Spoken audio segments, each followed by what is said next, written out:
Bonsoir à toutes, parce que tous, je ne pense pas, non, à toutes. Moi, je suis Mathilde Affilière, je suis la directrice de la Clé. Et la Clé, c'est, bon, vous les connaissez presque tous, toutes, du coup. Et la Clé, c'est une association qui fait du plaidoyer pour les droits des femmes en France et en Europe et à l'international, parce que son statut consultatif auprès des Nations Unies. On a l'habitude de faire chaque premier mardi du mois des conférences, comme ça qu'on appelle Mardi de la Clé, qui sont en général des conférences dans un format plutôt classique, des tables rondes d'intervenantes. Mais ce mois-ci, on a avec nous l'association Femmes à la Lune qui nous a proposé un format un peu différent de ce qu'on a l'habitude de faire. Et du coup, on va débattre du thème d'aujourd'hui tout ensemble. On a un groupe de parole qui échange, on peut échanger sur nos expériences personnelles et c'est Moira Sauvage et Denis Michel Chiche qui vont animer cette conférence, ce groupe de parole. Et Céline Thiebaud-Martinez, la présidente de la Clé, nous rejoindra un peu plus. Voilà. Je vais mettre là-bas à la technique et je reviendrai peut-être plus tard. Alors, juste un mot pour commencer, pour vous présenter l'association Femmes à la Une, dont je suis la présidente et dont Moira Sauvage est la vice-présidente.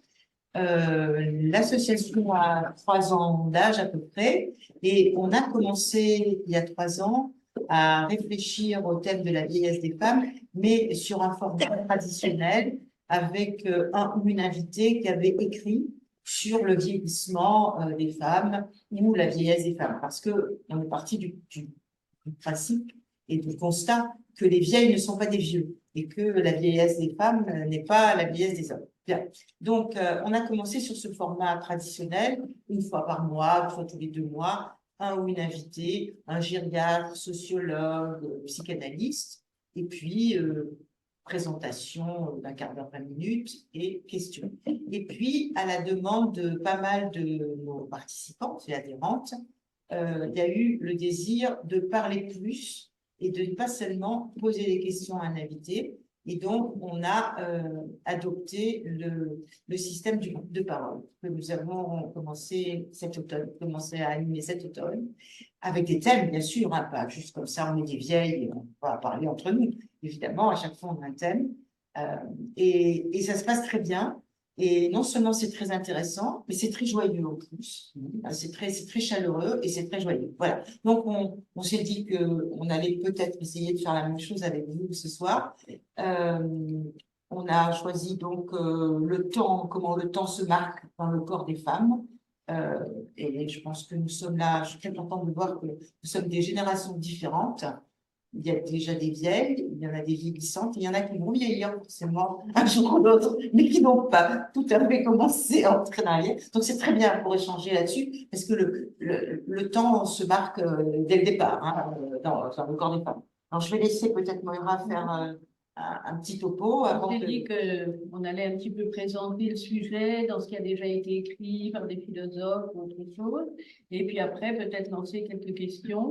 Et on est ravis effectivement d'avoir quelques personnes vraiment assez jeunes, parce que ce temps, il se marque en nous dès l'enfance, et il marque nos corps très différemment de la vie des hommes. Donc, on voulait vraiment étudier ça.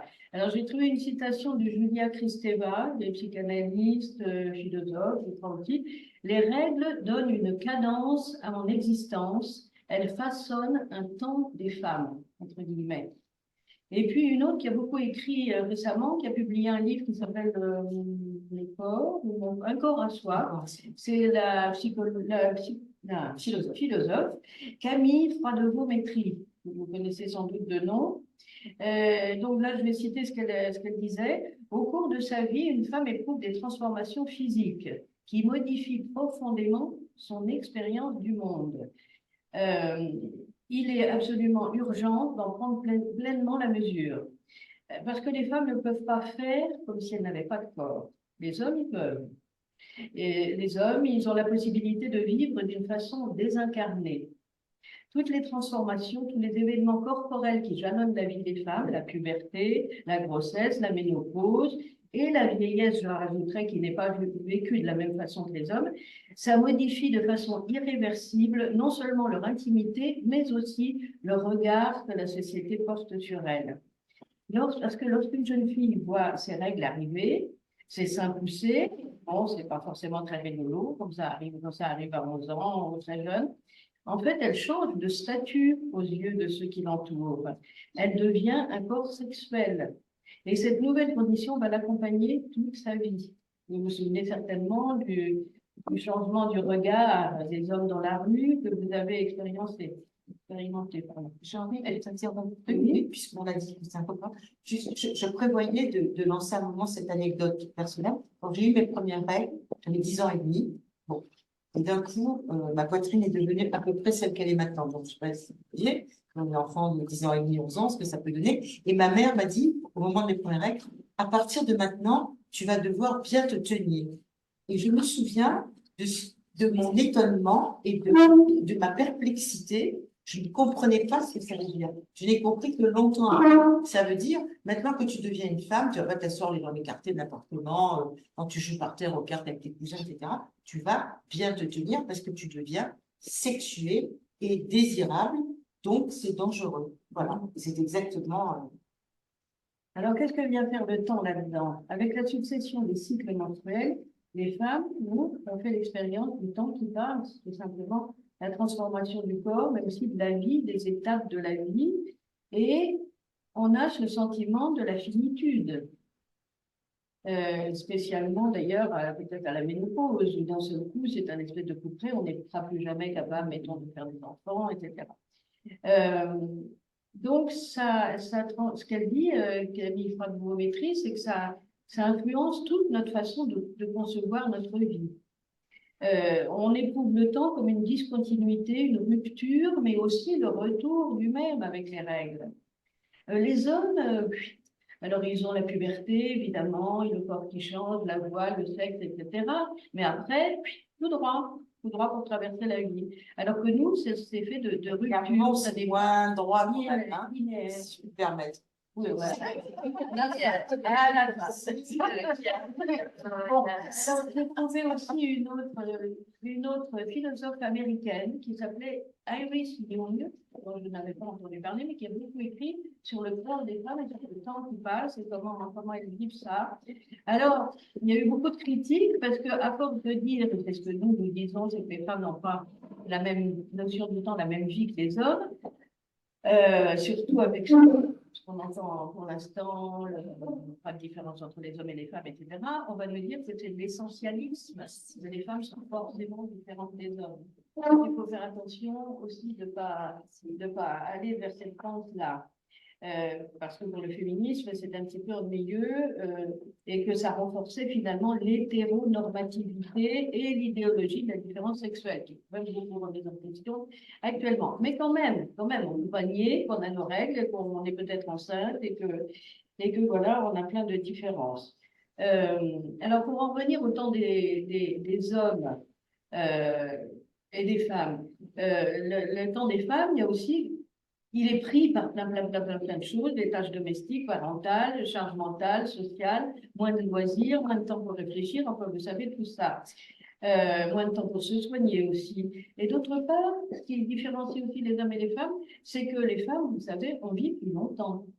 Et ça, c'est comme ça partout dans le monde entier. Et là, je voulais vous citer une étude sur laquelle je suis tombée. C'est une tendance générale chez les mammifères, toutes sortes de mammifères. Ils ont étudié l'université Claude Bernard à Lyon. Ils ont étudié 134 populations de mammifères appartenant à 101 espèces. Eh ben, les femelles ont une espérance de vie de 11% supérieure en moyenne. C'est-à-dire qu'il y en a, ça fait 40%. C'est les airs de je ne sais pas quel c'est curieux, hein? Est-ce que c'est le comme ça? On ne sait pas. Ils ne savent pas expliquer, mais c'est la première fois qu'ils ont étudié ça. Et aussi, je voulais vous citer une femme psychanalyste, parce qu'évidemment, Freud, pour lui, la ménopause, c'était la fin de tout, hein, la fin de tout. Puisque l'enfant porté pendant la grossesse, c'était l'équivalent phallique. Si on n'est plus capable d'avoir ça dans le ventre, on ne sert plus à rien. Par contre, une femme, Hélène Deutsch, qui était une psychanalyste très connue aussi, alors là, quand même, elle écrivait: nous pouvons comparer la période de la ménopause à la puberté parce qu'il y a exactement, comme à la puberté, un à-coup d'activité.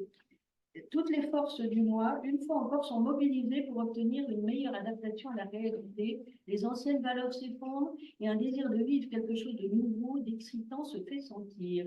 Et il me semble que dans pas mal d'articles en ce moment, on valorise la cinquantaine en disant, ben voilà, les enfants, ça y est, la ménopause, ça va passer. Et on a toute une vie devant nous, d'autant plus puisqu'on vit très tard. Oui, à propos, oui. En anglais, la ménopause, on dit the change. Et que dans the change, on peut le prendre de façon négative. Ah ben oui, c'est la fin des règles, on a sécheresse vaginale, les coups de chaleur, on est moins désirable, on peut avoir un enfant. Mais on peut aussi se dire que c'est the change vers une ouverture, un devenir, une liberté, etc., plus important. On peut le prendre dans les deux sens. Et les féministes américaines, notamment, se sont emparées évidemment du sens positif de change, pas vers le bas. Donc, un autre chiffre, et puis ça sera tout. Une étude qui a été menée à Genève, et on a demandé à des hommes et des femmes quelles étaient les périodes de leur vie qui étaient difficiles. Et en fait, pour toutes les femmes, dans toute l'Europe qui avaient été interrogées, les moments difficiles diminuent à partir de 46 ans. Au moment où les enfants peut-être commencent à être un peu élevés, à souffler un petit peu. Par contre, les hommes, ils ont une crise de vie très importante entre 43 et 52 ans. Parce que là, ils sont arrivés au top. Et puis, ben, ça commence à descendre, les seniors, les machins. Et leur boulot, je suis passée pour une obsédée, hein. Et pas que leur boulot. Oui, c'est la mienne. Peut-être pas à 45 ans quand même. Ben, quand même. Bon. Voilà. Et pour ce qui est du temps, ben, le sentiment quand on a nos âges, c'est-à-dire 70, quoi, qu'on a la vieillesse quand même devant nous, au bout du temps, à la fois, on en a beaucoup plus puisqu'on ne travaille plus, on a plein de temps pour faire ce qu'on a envie de faire, et on a de moins en moins de temps devant nous. Donc ce temps, il est essentiel. C'est sans doute pour ça qu'on a voulu aborder ce sujet. Voilà. Donc, je ne sais pas si ce... Oh, salut! Si dans ce que j'ai dit, il y a des choses qui vous donnent envie de réagir, ou parler d'effectivement, est-ce que vous avez le sentiment que dans vos vies, il y a eu des périodes, ou est-ce que vous avez le sentiment que c'est une richesse finalement par rapport à cette vie des hommes qui, moi, me semble relativement lumineuse, ça avance, ça avance. Ils vivent comme, là, je n'ai pas dit, mais les hommes vivent comme s'ils ne mourraient jamais. Il n'y a pas justement ces marqueurs du temps qui passe. Alors, est-ce que c'est un bien pour nous? Est-ce que c'est un bien pour eux? Je vais vous donner une image qui revient 3 fois sur les 3 périodes marquantes de la vie d'une femme. Il y a la jeune fille en fleurs, donc 15 ans, les jeunes filles en fleurs. Et puis il y a la jeune femme épanouie qui est dans la fleur de l'âge. Et puis la femme ménopausée, eh ben, elle se couvre de fleurs de cimetière. Donc, à chaque fois, on a la fleur, mais évidemment, elle change un peu de coloration, on va dire. Mais c'est intéressant quand même de voir que, voilà, et Rose, elle a vécu ce que vivent les roses. Donc, est-ce que vous avez l'impression, enfin, est-ce que, il y a ces trois périodes, quoi. Est-ce que vous avez déjà pensé à cette histoire du temps? Bon, bah, je vais me lancer. Ben moi, donc, je suis ménopausée, hein, voilà, ça se voit. Je suis vieillissante. À la fois, je me sens très bien dans ma peau parce que je fais des activités que j'aime beaucoup. J'ai fait une reconversion professionnelle où je m'éclate bien plus dans mon nouveau job. Je fais des activités sportives que j'ai pas fait avant, qui sont complètement où le fait d'avoir un corps vieillissant n'est absolument pas un handicap. Je fais de l'apnée. De l'apnée. Et donc, je me sens vraiment très, très bien, très épanouie, mieux qu'à un certain moment, mieux que quand j'avais 20 ans, ô combien. Et à la fois, l'autre jour, j'ai vécu une expérience très bizarre dans un supermarché. Je me suis dit, mais cette vieille femme-là qui est en face de moi, mais c'est moi. Et, ouais. Et là, c'était pas du tout agréable. Et du coup, j'ai un peu réfléchi avec cette idée de ce que la société attend de nous. La société attend de nous qu'on soit jolie, désirable, belle. Je me suis dit, mais ok, mais là, je suis complètement invisibilisée, en fait. Le regard des gens, il puise sur moi. Voilà, invisibilisée. Bon. Et moi, ben, je sais que c'est pas forcément, comment dire, enfin, le fait de me voir moins jolie, moins séduisante, moins sexy, ben, c'est pas facile à vivre. Et si on remplace le moins par autrement, Autrement sexy, je ne suis pas ça certaine. colle pas? Non, j'essaie. Mais bon, pourquoi pas? En même temps, ça va avec l'idée de finitude, en même temps. Enfin, voilà. Et puis, l'idée de finitude va avec aussi, pour moi, en tout cas, l'idée de profiter plus. C'est pas mal, c'est intéressant. Les choses autrement. Elles ont plus de saveur. Voilà. Donc, il y a à la fois du bien, de l'inquiétant parce qu'on est plus connecté, et on se trouve un petit peu moins bien, et en même temps, on est content d'avoir été mieux. Et puis, il y a l'effet de libération, parce que les talons, c'est fini. Être sexy, pas sexy, en fait, voilà, c'est pas mal aussi. D'un autre côté. Voilà. Je reprends la balle au bout, Oui, par rapport au talent, parce que c'est ça. Ah oui, oui. Ça sera jamais fini. Et en fait, moi, je me sens physiquement mieux que quand j'avais 20 ans. Beaucoup, infiniment plus attirante maintenant à 46 ans. Donc, est-ce que c'est parce que c'est les fameux âges où on a moins de sortes de différences? Donc, c'est pas ça. Et effectivement, oui, ça tient beaucoup au fait que mon garçon soit grand, qu'il devient autonome, et puis surtout au fait que je me sens beaucoup plus autonome par rapport à la société, par rapport aux attentes qu'on pouvait exprimer, par rapport à la personne que je suis, beaucoup plus tranquille et en phase avec moi-même. Donc, je trouve que oui, sans doute, en fait, je n'ai même pas envie de calculer, de voir l'image, ou en tout cas la manière dont le temps est organisé pour moi par rapport aux hommes, mais par rapport aux hommes, mais vraiment par rapport à la vie et au tempo qu'on accepte et qu'on décide et qu'on prend et au choix qu'on fait. Voilà. Je crois que c'est ce qu'on gagne avec l'âge, avec le temps qui passe, de la sérénité et de l'emphase en fait avec ça.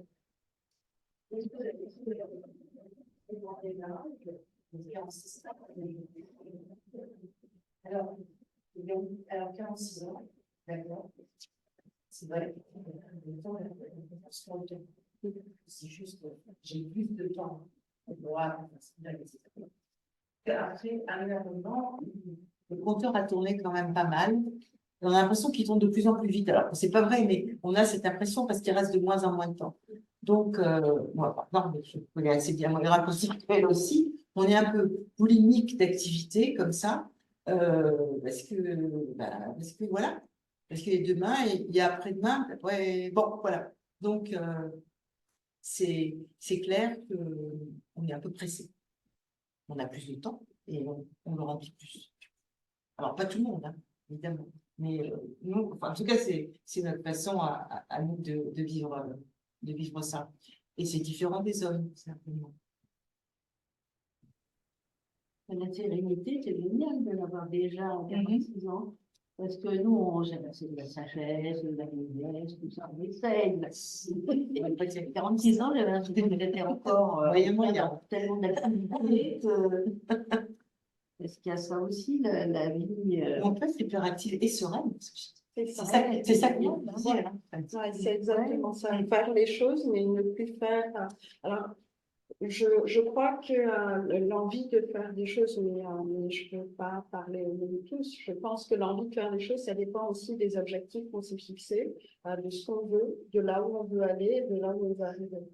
C'est vrai voilà, il y a des personnes qui se refixent des objectifs. Il y en a qui se sont fixés, qui se disent, OK, ben, j'ai fait ça, maintenant je laisse couler. Je pense que ça dépend beaucoup de nos objectifs respectifs. Mais effectivement, la sérénité, ça veut absolument pas dire que je fais plein de choses et j'ai encore envie d'en faire plein. Maintenant, entre ce que j'avais envie de faire, qui était un peu tout feu, tout fou à 20 ans, 25 ans, et la manière dont je fais, j'appréhende et j'ai envie de faire les choses, il y a beaucoup plus de tranquillité. Et alors, pour les plus jeunes, j'ai envie de vous demander, est-ce que vous avez conscience du temps qui passe dans vos corps et dans votre tête ou pas du tout? Ça ne fait pas envie. Comme ça, questionner en direct. C'est très intéressant. Je pense qu'on a surtout conscience du temps qu'on fait. Ah, c'est intéressant. C'est-à-dire du temps qu'on passe comment dire, à parler de nos corps qui changent, à parler de nos corps qui ne conviennent pas, à parler de à quel point est-ce qu'on a l'impression de correspondre ou pas, toutes les choses qu'on s'empêche aussi. Enfin, peut-être aussi que je ne veux pas parler au nom de toutes les filles, mais pour moi, quand même, je pense que c'est une généralité. C'est terrible. Vous avez quel âge? 22 ans. Mais je pense que c'est plutôt le temps qu'on perd à se voir comme des corps, plus que comme des êtres qui pourraient faire juste tellement de choses que de se concentrer sur ces choses. Est-ce que le regard des mecs a un rôle à jouer là-dedans?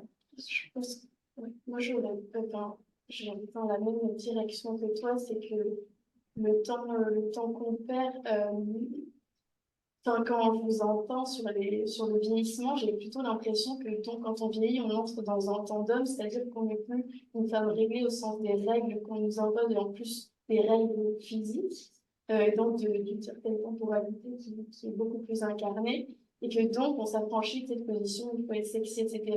Donc on a plus le temps d'attaquer des terrains qui sont beaucoup plus profonds, personnels, etc. Et d'une autre manière, et donc on se sent hyper libre. Et c'est vrai que nous, on en parlait d'ailleurs tout à l'heure, c'est que on ressent ces règles. Donc il faut, si on est plus jolie et souriante, on va davantage nous écouter. Mais notre corps est un terrain hyper fertile, pour pas faire de mauvais jeu de mots, mais est un terrain fertile de liberté au sens de si je me définis physiquement comme j'ai envie d'être, si je peux enrober sur des choses. Ben, je me trouve jolie, c'est aussi une manière d'être beaucoup plus libre et une manière d'être féministe, de s'émanciper de ces règles-là, comme on peut s'en émanciper quand on vieillit, parce que physiquement, on n'est plus dans la physique. Je rebondis sur ce que Oui, toujours. Est-ce qu'il faut parler plus fort ou pas? Oui. Bah, j'ai l'impression qu'on nous entend assez bien sur Zoom parce que j'ai pas de D'accord, plainte, d'accord. mais ce sera. En tout cas, elles disent rien. Ah voilà, elles ne disent rien, donc c'est aux personnes sur Zoom de nous dire si elles ont besoin qu'on parle plus fort ou pas. On vous entend bien, peut-être un petit peu moins celle du fond, mais sinon on vous entend bien. Donc, en fait, je trouve ça hyper intéressant ce que tu dis sur le temps gagné avec le fait d'être ménopausée. Parce que, en fait, c'est pas tant techniquement l'histoire des règles, pas du tout. C'est une histoire aussi de séduction qui n'est plus du tout le sujet central. Et c'est. Et pareil, et moi, je me sens plus forte depuis que je suis plus vieille et ménopausée, en fait. J'ai un sentiment de force. Et j'ai écouté un podcast sur France Culture dont c'était le sujet. Et la chercheuse, c'était américaine, l'écrivaine, se comparait aux orques femelles. Et voilà, il était génial. Et qui menait les hordes, je ne sais plus comment ça s'appelle. Ouais. Et il était aussi question d'une tribu africaine dont les femmes ménopausées étaient devenues l'égale des hommes. Voilà. Tout à fait. Je me souviens d'avoir été en Afrique quand j'avais 15 ans et les vieilles femmes fumaient la pipe et donnaient des ordres à tout le monde. Et je me dis, waouh! Ouais. Et c'est étonnant qu'une jeune femme soit ait perçu ça. Nous, on en parle beaucoup. Le temps qu'on perd, c'est intéressant, la notion du temps qu'on perd. Parce qu'il y a un moment où, effectivement, nous, on ne veut plus en perdre, parce qu'on n'a plus à perdre. Donc, Et si je peux rebondir aussi sur ce que tu nous disais, je pense que c'est quand on s'affranchit du coup de ce côté plutôt superficiel d'être sexy, etc., qu'on arrive à un terme plus profond, naturel, et qui touche vraiment de cette montée en puissance, en fait. Vivre ses aspirations profondes. Oui, voilà, c'est ça. Tes aspirations profondes. Je trouve pas ça superficiel d'être sexy. Non, mais pas, non, dans le sens, les règles qui nous sont imposées physiques, je vois ça un peu. Mais bon, bien sûr que non, la féminité n'est pas superficielle. Ouais. C'est pas ça du tout. Je trouve que c'est même hyper powerful. Oui, C'est, ouais, je trouve ça super, avoir énormément de pouvoir de s'affirmer, d'arriver justement avec tous les stéréotypes voilà, et de s'affirmer comme intelligente et avec plein d'imposer en fait quelque chose d'autre qu'on propose au premier regard. Je trouve ça extrêmement puissant. Et la séduction, c'est une forme de puissance. Enfin, puissance, peut-être pas le mot, mais c'est amusant quand même. C'est dommage de se priver de cette qualité de vie, de cette légèreté. C'est une légèreté aussi. Je pense qu'on est toujours, de toute façon, on a toujours été plus jeune. Moi, c'est ce que je me dis en ce moment. J'arrête pas de faire des trucs, ma vie n'a jamais été aussi géniale. Mais quelquefois, je me dis, c'est dommage, ça t'arrive maintenant, tu es un peu vieille. Et là, je me dis, mais dans 20 ans, tu te diras, mais qu'est-ce que tu étais jeune? Alors, arrête, fais pas chier, quoi. C'est trop bête. Il y a une personne sur Zoom qui aimerait... Il y a une personne sur Zoom qui aimerait prendre la parole. Pardon. J'attendais la fin. oui. Oui, c'est un peu particulier de prendre la parole de loin comme ça. Je savais pas trop comment procéder. Euh, en fait, je réfléchissais à la question que vous avez posée tout à l'heure de comment on vivait le temps en tant que femme. Personnellement, je dois dire que je suis assez envieuse du temps des hommes. Je suis assez d'accord avec ce que vous disiez sur le fait que le temps des femmes est plus cyclique. En tout cas, le mien, je le vis comme ça. Et notamment, enfin, moi, j'ai l'impression que ça prend énormément de place dans ma vie, notamment parce que je suis obligée d'organiser beaucoup de choses autour du fait d'avoir mes règles, parce qu'elles sont douloureuses. Et donc, il y a des activités que je peux pas faire, en fait, quand j'ai mes règles. Et en plus, elles sont irrégulières. Donc, ça impacte énormément mon emploi du temps. C'est-à-dire que quand on me propose une activité, des vacances, etc., la première chose que je fais, c'est de regarder mon application qui va me dire à peu près quand est-ce que je vais avoir mes règles. Et en fait, je suis vraiment... Enfin, j'ai l'impression que les hommes sont tellement plus libres que ça. Et je suis assez envieuse de ça.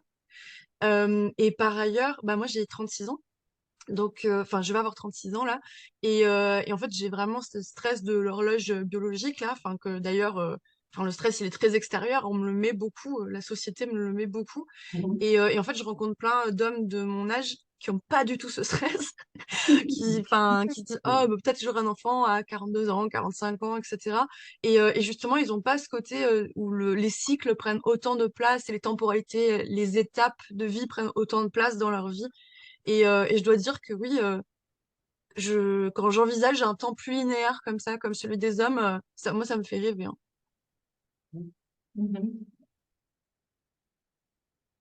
Et est-ce que de temps en temps, vous avez un sentiment d'injustice, en disant merde, pourquoi nous, on se tape effectivement tous ces histoires de règles? Moi, j'ai jamais souffert de mes règles, mais j'imagine que c'est quand même la barbe. Et de toute façon, c'est la barbe.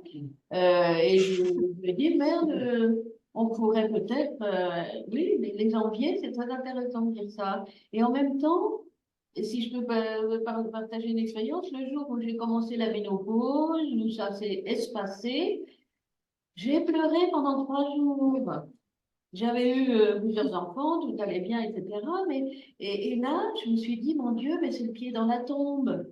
Je sais pas que je me disais, je ne vaux plus rien parce que je ne peux plus faire d'enfants, mais c'était le temps qui marquait son coup près. Ça a duré 3 ans, les bouffées de chaleur, enfin, j'ai vécu. Mais, et après, au contraire, ravie que ça soit fini. Mais sur le moment, ce temps C'est une fin, c'est une fin. un coup de marteau sur la tête, quoi. On est compliqués, hein, les femmes. Donc, mais Je ça, pense que ce qui est compliqué, pardon, je pense que ce qui est compliqué, enfin, ce que je trouve particulièrement compliqué avec ce temps des femmes, c'est que la société, elle est pas du tout adaptée pour.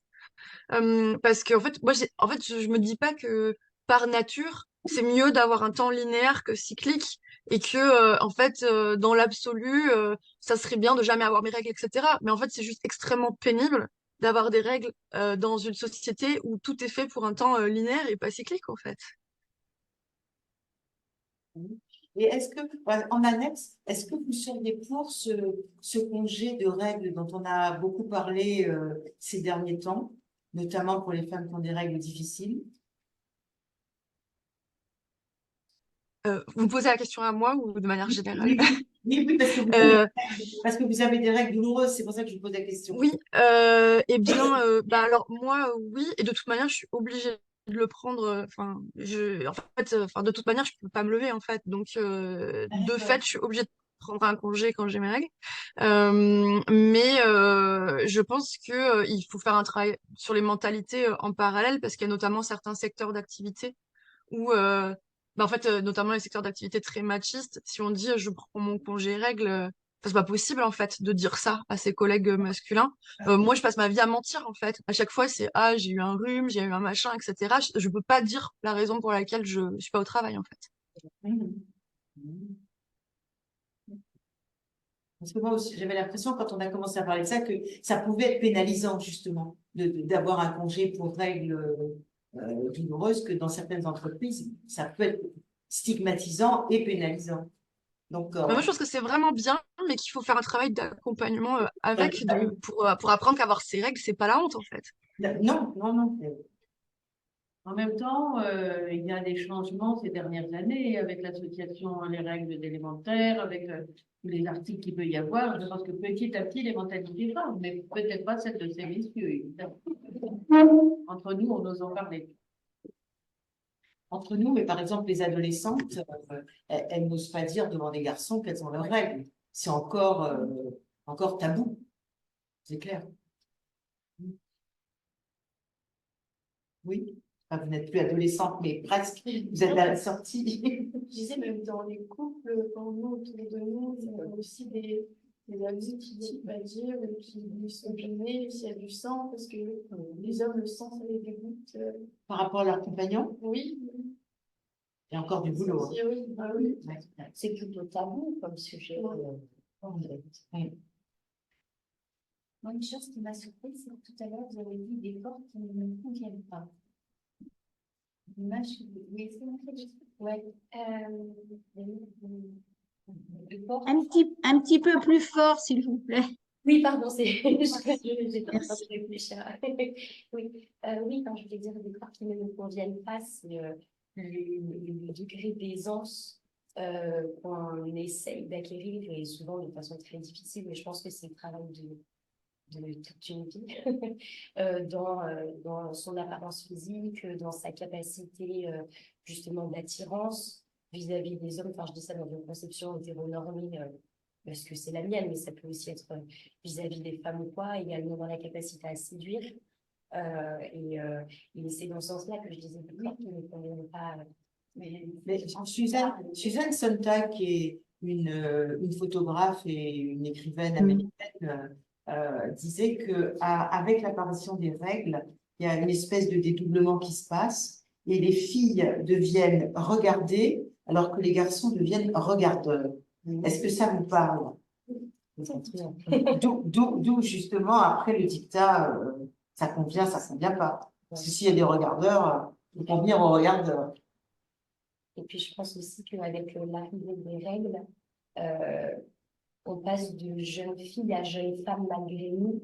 C'est-à-dire qu'il y a biologiquement un changement qui arrive, une nouvelle ère quelque part, alors que psychologiquement, il n'y a pas encore grand-chose qui s'est produit. Et je pense qu'il y a une vraie dissonance à ce moment-là, où on s'aperçoit que on a nos règles, notre corps change, notre règle au même moment, et on s'aperçoit qu'on nous regarde différemment, alors que dans notre nature, on est toujours esthétique, surtout quand on a des règles qui sont tôt, une puberté qui est plus ou moins précoce, etc. Une vie sexualisée. Ah, c'est ça, la sexualisée. Par rapport à la sexualité encore. Et donc ensuite, on est désexualisé. Oui, c'est ça. Donc finalement, À nos corps défendants. absolument, absolument. Oui, je me souviens d'avoir lu un livre de Germaine Greer. Je ne sais pas comment ça se prononce, je crois qu'elle est allemande. Mais Non, elle est américaine. Elle est américaine. Australienne. Ah, australienne. Et elle disait, elle commençait le livre en disant, ben voilà, ça y est, moi je suis dans la cinquantaine, les hommes ne me regardent plus dans la rue. Je ne comprends pas pourquoi ça me déplaît, parce que ça fait 40 ans que j'étais très grande colère quand on me sifflait dans la rue. Et maintenant, je n'existe plus et je suis encore en colère.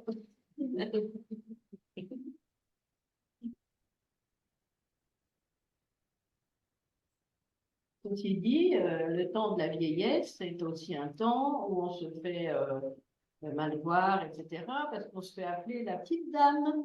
Qu'est-ce qu'elle veut, la petite dame, la petite fille, etc. Donc il y a un mépris vis-à-vis des femmes ayant atteint l'âge de la vieillesse, absolument incroyable. Et pour rebondir sur ce que vous avez dit de la ménopause, vraiment, je suis fort. Pour rebondir sur la ménopause, moi, j'ai très bien vécu. Ça a été une libération. Je n'étais plus enfant. Je faisais plus d'enfants. Et alors, ça, j'ai trouvé ça génial.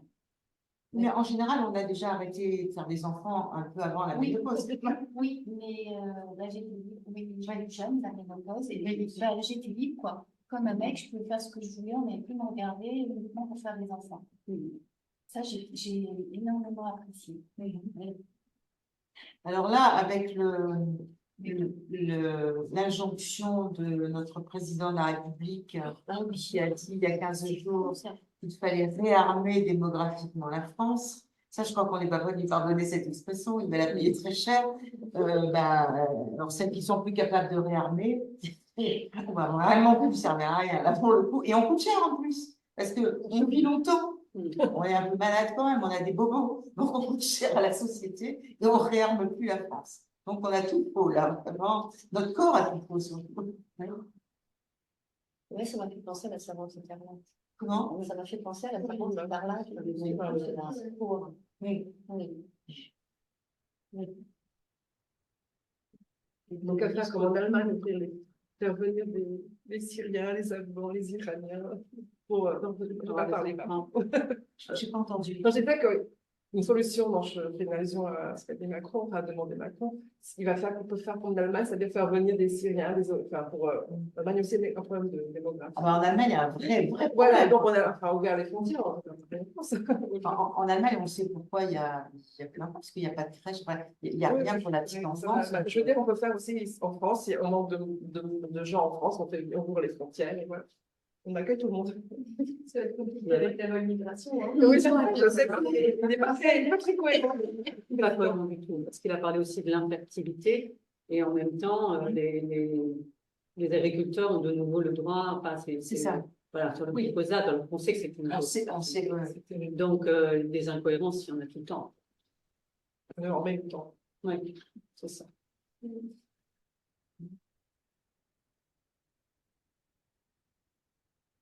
Il y a une chose qui m'interpelle et un mot qui revient souvent, c'est celui de je suis en colère contre mon corps, je suis en colère contre le fait d'avoir des règles, je suis en colère. Cette colère, est-ce que vous l'avez déjà interrogée? On n'a pas choisi notre sexe, notre genre, je ne sais pas comment expliquer ça, notre construction, on subit plus qu'on a choisi, je ne sais pas quoi. Moi, je pense ça comme ça. Faut accepter d'être une femme, faut accepter d'avoir ses règles, faut accepter d'être sexuée, d'être un objet désiré. chose. Enfin, moi, je pense qu'on peut ressentir que de la colère. Je sais pas. Moi, je la comprends. Être une femme, c'est être en colère. Oui. Oui. Moi, je trouve ça bien d'être une femme. J'adore. Oui, moi aussi j'adore. Je suis en colère, mais pas contre le fait que je suis une femme. Je suis en Ça colère. dépend comment Même on je a suis vécu, ça dépend comment Oui. notre vécu. Y compris contre moi, hein, mais pas parce que je suis une femme. J'aime bien. Ouais. J'ai jamais souhaité ne pas être une femme. Donc, vous l'avez accepté d'emblée, vous l'avez accepté, enfin, ça se pose pas question, c'est jamais posé, vous l'avez accepté toujours. Complètement. Oui, oui. Non. Et même, Non, enfin, par contre, j'en ai être en mesuré colère, beaucoup les avantages aussi.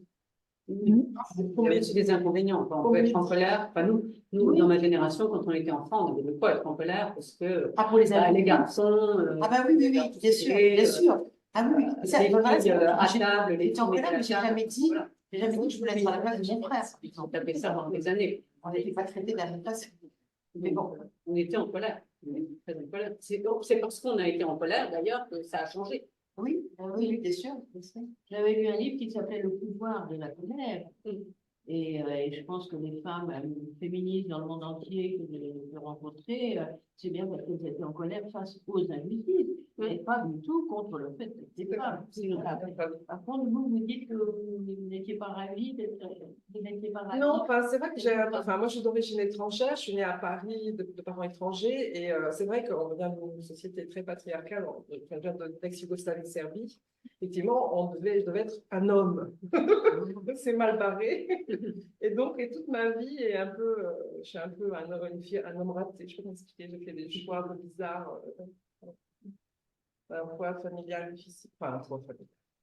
Ça, comme tout le monde, à chacun. Et que Gisèle Halimi, elle dit bien que ses parents ont dit oh là là, patatras, c'est une fille. Et je pense qu'elle était très contente d'être une femme, mais du coup, elle a transformé ça en colère contre nos injustices. Donc, c'est utile. Mais elle a utilisé son pouvoir de séduction de femme aussi, hein, beaucoup. Pour obtenir des choses. Parce que c'est pas incompatible. Ben non. C'est faire avec ce qu'on est. Les hommes utilisent aussi leur pouvoir de séduction en tant qu'hommes, ou de persuasion, ou de choses comme ça. Ils font avec ce qu'ils sont. Moi, je sais que ça ne concerne pas absolument tout le monde, mais je sais que j'ai beaucoup aimé être une femme quand j'ai attendu mes enfants. J'en ai eu 4.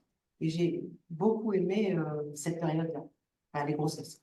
Et j'ai trouvé que c'était vraiment bien et que les hommes arrêtaient quelque chose. C'est sûr. Ouais, par rapport aux jeunes, la grossesse, oui, c'est. Voilà, la grossesse, je pense que c'est comme période. Bon, moi, je pense, j'ai un certain âge, donc j'ai plus de 70 ans. J'ai eu l'impression qu'on vivait à une époque où être femme, c'était déjà nettement plus facile que ce que les mères avaient vécu. J'ai l'impression d'avoir pu vivre ma vie professionnelle telle que je le voulais. Mais la grossesse, c'est intéressant parce que ça, c'est peut-être une des seules choses que je regrette, c'est que maintenant, les femmes enceintes s'habillent de façon sympathique, collante, alors que nous, on mettait des tentes, on se mettait pas en maillot. Et ça, c'est vraiment un des moments où j'ai senti, je dirais, une restriction par rapport à ma situation. Je dirais pour les jeunes femmes, ça paraît peut-être superficiel, mais effectivement, c'était une période formidable, mais il fallait se cacher dans ces tentes. Est-ce que je trouve Je ne suis pas cachée. Je ne suis pas cachée. Non, enfin, les habits, c'était des habits larges. On ne trouvait pas des trucs larges, disons, dans lesquels on pouvait entrer et qui étaient quand même un peu sexy, un peu jolis. Voilà. Vous êtes peut-être un peu plus jeune que moi, je sais pas, je vois pas très bien, mais j'ai vu mes filles, voilà. Et ça, c'est des choses qu'on peut apprécier. Et je sais pas, sur le plan professionnel, pour les personnes qui sont déjà dans la période retraite, comment vous l'avez vécu? Alors, moi, justement, j'ai trouvé que ça décuplait mon énergie. J'étais tellement contente d'être enceinte, enfin, d'avoir cette espèce de fabrique, de la vie qui, voilà. Même à la 4e fois, ça m'a autant émerveillée que la première. On aurait pu penser que Bon, j'avais compris ce qui se passait, pas du tout. Et ça a décuplé mon énergie, donc sur le plan professionnel Tout à aussi. fait. Quasiment. Oui. Ah non, oui, oui. Oui, non, non, décupler l'énergie, c'est tout à fait d'accord. Oui, oui, mais justement. Moi, je pense que la grossesse, toutes les femmes ont des histoires différentes et des ressentis différents. Et je sais pas s'il y en a qui veulent témoigner ou aussi il y a des qui n'ont pas eu d'enfant et qui n'en voulaient pas. Moi, je sais que je me sentais la reine du monde, de l'univers. En plus, j'ai eu des jumelles une fois et 2 autres enfants après. Et comme je faisais de la peinture, je me mettais, j'ai encore un tableau où je suis là en haut, enfin je suis une femme comme ça, en haut d'une montagne, et puis qui tient par la main les 2 jumelles, la reine du monde. Et donc je ne sais pas pourquoi moi j'ai ressenti comme ça, alors que d'autres femmes, l'amour, la barbe, ou je sais pas quoi. Moi, j'ai eu beaucoup, je me sentais beaucoup d'énergie, un grand pouvoir de séduction, une grande libido, enfin, tout était plus grand. Voilà. Donc, c'est un grand avantage qu'on a. Voilà. Et donc, plusieurs fois, d'ailleurs, je l'ai dit souvent à mon mari, t'as vraiment pas de chance d'être ensemble, il ne comprenait pas très bien, parce que, bon, voilà, il n'a pas très bien compris, peut-être que j'expliquais pas très bien, mais, pardon, excusez-moi. Mais bon, je pense que c'est, oui, oui, enfin, moi, je l'ai vécu comme un gros avantage. En revanche, il y a une quinzaine d'années, j'ai travaillé sur un projet de documentaire qui ne s'est pas fait après, on se demande pourquoi, la chaîne n'en a pas voulu, après l'avoir commandé, sur le ventre des femmes. Et donc, avec le réalisateur, moi je suis journaliste, avec le réalisateur, on a interviewé beaucoup de femmes dans la enquête, et on leur disait, racontez des histoires de ventre. Et en fait, l'idée, c'était le ventre des femmes, c'est-à-dire depuis les règles jusqu'à après, voilà. Et elles ne nous racontaient toutes que des histoires cataclysmiques. C'est-à-dire qu'on s'est rendu compte que quand on demandait des femmes de raconter leur ventre, alors c'était des règles horribles qui étaient arrivées quand elles n'étaient pas prévenues, qu'elles ont cru qu'elles allaient mourir, etc. Des grossesses ou des fausses couches horribles, des accouchements, je ne vous raconte même pas comment, de la boucherie, les ménopauses terribles, des cancers bien évidemment, de l'utérus, des ovaires, du col. Et quand je disais au bout d'un moment, il n'y a pas une belle histoire dans tout ça, dans toutes ces années, il n'y a pas eu une grossesse heureuse, il n'y a pas eu une rencontre, et ben non. Enfin, ceux qui venaient d'abord, donc quand même, il y a cette idée que le ventre, ça fait souffrir. Bon, en tout cas, on a vu une cinquantaine de femmes assez variées quand même. L'idée, enfin, on croyait qu'elles étaient variées. Au bout d'un moment, c'est pas possible. Parce que Oui, moi, c'est fait. si moi, je m'étais interviewée moi-même, je n'aurais pas raconté des histoires horribles. Mais c'était très troublant. Donc, oui, sur la grossesse, est-ce qu'il y en a qui veulent parler ou est-ce que c'est vu comme un pouvoir? C'est un pouvoir qu'on a ou c'est une tuile? Je fais partie des 10% pour déprimer, pour faire une dépression postpartum. Moi, je fais partie des 10%, malheureusement. J'ai appris ça, c'était 10%. De ma vie. C'est pas vraiment bien. J'en parle plus, ben, c'est pas grand-chose, c'est pas très agréable. En fait, j'avais une attente où, je pensais, comme dans la société qu'on nous dit, qu'on serait maman, on se sentira super bien, comme vous dites, une maîtresse du monde. J'ai pas eu ça, ce n'est pas venu au rendez-vous. Non, c'était plutôt la grande dépression, la grande vide, comment j'ai aimé ma fille, quand même, j'ai pas été aimée, enfin, des trucs comme ça, c'était vraiment terrible. Non, je suis désolée, j'incarne une féminité, pas comme la vôtre, puissante, etc. Oui, mais c'est intéressant, justement, parce que ça prouve bien que ce corps, tout le monde est différent. Oui, voilà, je vois plutôt le négatif. Ce corps vit des choses extrêmement variées. Voilà. Déjà variées à l'échelle d'une vie, oui, puis alors à l'échelle... l'environnement, ça dépend tellement de choses. La possibilité, le contrôle d'avoir sur sa vie. Désolée, je suis pas très gaie. Ici, il y a des jeunes qui vont être encore. Oui, ben moi, j'ai beaucoup aimé être enceinte. Être enceinte, ouais, faire les enfants, accoucher. Moi, j'ai beaucoup aimé accoucher. Tout ça, j'aimais beaucoup avoir mes règles. Ouais, j'adorais avoir mes règles. J'adorais ça, en rouge qui coulait, je trouvais ça super. Après, il y a une période où on peut mettre des tampons. C'est peut-être voilà. Ouais, pour moi, être une femme, c'est formidable. On peut choisir la couleur de son vernis à ongles.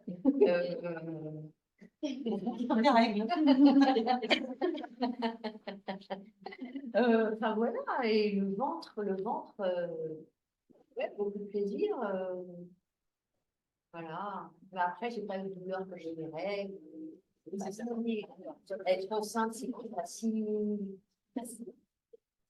Oui, sauf avant le terme, évidemment, où là, on se alors. Mais sinon, oui. Et oui, ouais, justement, le corps ne me contenait pas enceinte. Donc, j'ai pas eu, j'ai été transformée, je me suis sentie génitrice. C'est ce qui ne me fait pas, moi, c'est pour ça que j'ai été opérée à la ménopause. J'ai fait le travail parce que voilà, il fallait faire des enfants, il fallait faire une fille enceinte. J'ai une de mes filles qui a fait 2 enfants, qui sont tout petits, et qui dit, ça suffit, hein. Moi, la fabrique à bébé, ça ne m'intéresse pas du tout. Elle adore ses enfants, etc. Oui, Mais le fait, c'est les fabriquer, quoi. Ah non, non, ça alors. Donc, il n'y avait pas cette notion d'avoir Pas du du pouvoir de mettre au monde un être humain. Voilà. Je l'ai fait parce qu'il fallait le faire, parce que c'était comme ça, parce que ma mère était sexuelle, mais Parce que c'était pas le compagnon qui pouvait le faire. oui, et que mais tout s'est bien passé, j'étais très heureuse avec le bébé, tout ça, mais j'ai pas aimé ce corps, ne me contenait pas. Et ce ventre, toujours ce ventre, pour créer. Peut-être autre chose que ça. Mais l'un n'empêche pas l'autre. Oui, oui, mais peut-être que j'ai été trop regardée justement parce que j'ai fait que des enfants. J'ai fait que des enfants. Oui, mais que j'ai fait. Enfin, c'était important que je fasse des enfants. Je fais autre chose. Et est-ce qu'après, justement, avec la ménopause, libéré de ce poids, ce risque, de cette obligation, votre esprit est de création, parce qu'on a toutes, je pense en nous, tout être humain, hein, on a besoin de créer quelque chose, n'importe quoi, se développer, juste développer. Ouais. Donc voilà, dans l'art ou le niveau. Oui, les deux. Ouais, les jeunes beaucoup, mais ce poids de faire des enfants, je le sens. Et c'était une injonction. Élevé comme ça. C'était une injonction. Ah oui, il n'y avait pas d'issue. Hein. Si j'en faisais pas. Et vous en avez combien? 4. Ah ouais.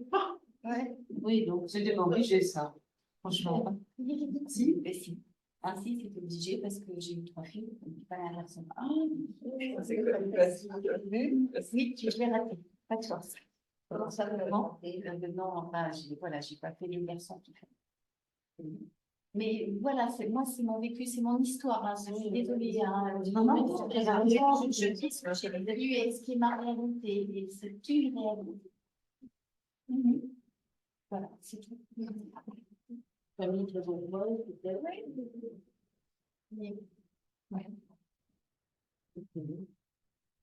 Voilà, les jeunes. Voilà. Et elle, moi, à côté de ça, on se sent très chanceuse aujourd'hui de ne pas avoir ces injonctions. Enfin, moi, je ne les sens pas. Peut-être aussi parce qu'on est plutôt jeune et j'envisage pas vraiment d'avoir d'enfants. Mais juste. Là, c'est j'avais normal. À 22 ans. J'ai plutôt pas forcément envie d'en avoir plus tard, mais ça viendra peut-être. Mais c'est marrant parce que ça me fait penser à un podcast que j'ai écouté sur l'histoire de l'art et où en fait la grossesse c'est un peu tabou dans l'art. On ne voit jamais une femme dessinée où c'est un moment qui apparaît pas dans le cycle. Pourtant, on sait que les hommes ont adoré dessiner les femmes, mais pas quand elles étaient. Et en même temps, je me demande si cette puissance-là qu'on ressent quand on est enceinte, c'est pas un peu dans un système patriarcal, être enceinte, c'est un peu l'apogée et c'est aussi très personnel, mais si on le replace là-dedans, c'est une question. C'est intéressant. Dans le même ordre d'idées, lorsqu'on est ménopausé, en fait, très clairement, à chaque fois que la femme devient extrêmement puissante, donc quand elle est enceinte, mais aussi quand elle est ménopausée, quand elle est ménopausée, elle reprend le contrôle de son corps. Elle en fait ce qu'elle veut, c'est un corps qui ne l'entend pas, c'est un corps dont elle reprend le contrôle petit à petit, à ce moment-là, effectivement, la société lui rappelle, enfin lui rappelait, parce qu'on avance vers quelque chose d'autre On maintenant. avance doucement. Doucement, Très mais doucement. disons, lui rappelle donc que, attention, là, tu deviens telle, tu dois être une femme respectable, tu dois, voilà. On lui pose des limites à l'expression de la puissance, effectivement. Et pareil, quand elle est enceinte, on lui rappelle qu'elle est une espèce de temple et que, voilà. Je trouve Ça que dépend aussi de ce qu'on appelle la puissance. Parce que la puissance, ça veut dire, le pouvoir, c'est quoi? C'est le pouvoir de obtenir ce qu'on veut ou le pouvoir d'avoir des responsabilités et donc la responsabilité envers les autres. Si la puissance, c'est de se trouver en face de ses responsabilités, ce qui peut joindre tout à fait le fait d'être enceinte, ou le fait de ne pas l'être, ou le fait de... Ça veut dire j'ai le pouvoir d'exercer une certaine responsabilité sur les autres et de l'accomplir, cette responsabilité, pour le mieux des autres. Quand on est enceinte et qu'on commence à avoir des enfants et tout ça, on n'essaye qu'une chose du mieux qu'on peut, c'est d'être responsable d'eux et de faire en sorte que ce soit le mieux pour les enfants qu'on a fait mettre là au monde. Donc voilà, je pense qu'il faut vraiment penser le pouvoir en termes de responsabilité et non pas en termes d'injonction sur les autres. Voilà. Et je pense que c'est ça qui attire les autres vers les femmes puissantes. Ce sont les femmes qui prennent leurs responsabilités et qui se débarrassent aussi de l'injonction de dépendre d'un homme, d'appartenir à un homme, de représenter un homme, d'être la femme d'eux, quoi. C'est la responsabilité d'être soi et d'engager ce qu'on fait, quoi. je fais une différence entre le pouvoir et la puissance. Pour Oui, moi, moi, c'est je pas crois la que même chose. C'est pas la même chose. Le pouvoir, c'est dans un rapport à l'autre. La puissance, c'est quelque chose d'intérieur. Absolument. Il n'y a pas d'altérité. Voilà, c'est vraiment quelque chose qu'on explore et qu'on exploite de l'intérieur qui s'exhale, en fait.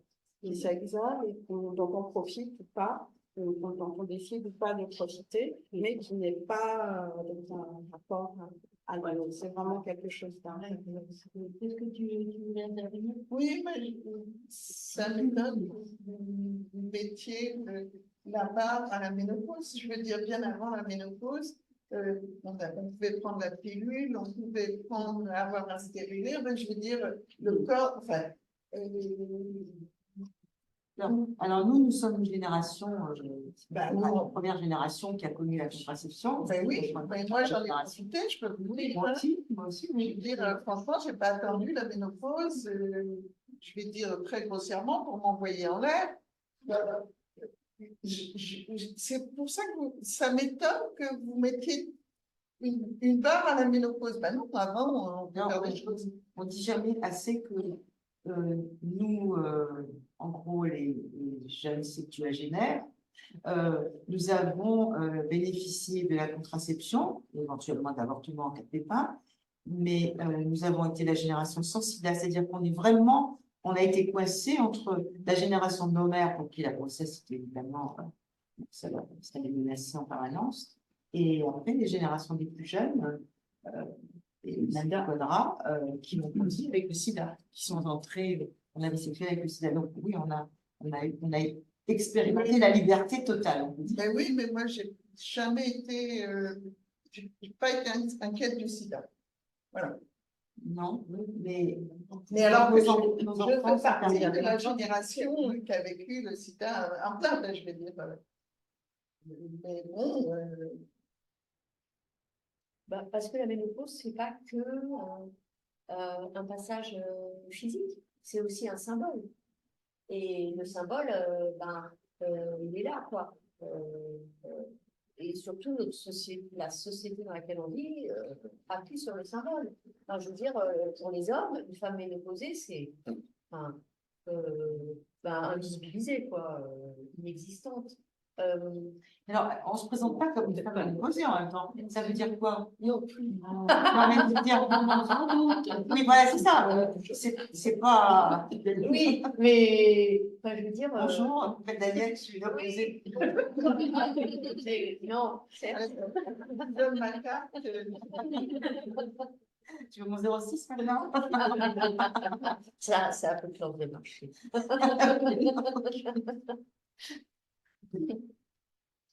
En même temps, la ménopause, c'est pas un sujet dont on parle en société, on ne connaît pas. On en parle. Moi, je ne sais pas ce que c'est en fait exactement la ménopause. Je ne suis pas sûre que ce soit écrit sur le visage des femmes.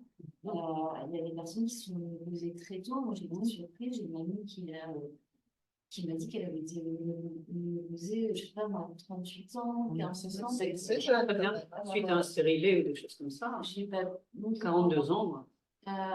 Donc c'est pour ça que je ne l'ai pas senti. Non, en fait, on n'en parle pas, donc on ne sait pas. C'est comme les règles douloureuses, en fait, on ne sait pas ce que ça veut dire. Quand vous allez voir le gynéco, vous dites que vous avez mal au ventre quand vous avez vos règles. Certains, enfin, ils commencent à faire des progrès, on commence à en parler en même chez la place publique, à proposer éventuellement un changement dans la législation, des adaptations sur le travail, etc. Mais moi, je sais que quand j'ai été voir le gynéco les premières fois, oui, c'est normal, les règles, ça fait mal, il faut se serrer les dents, c'est comme tout le monde.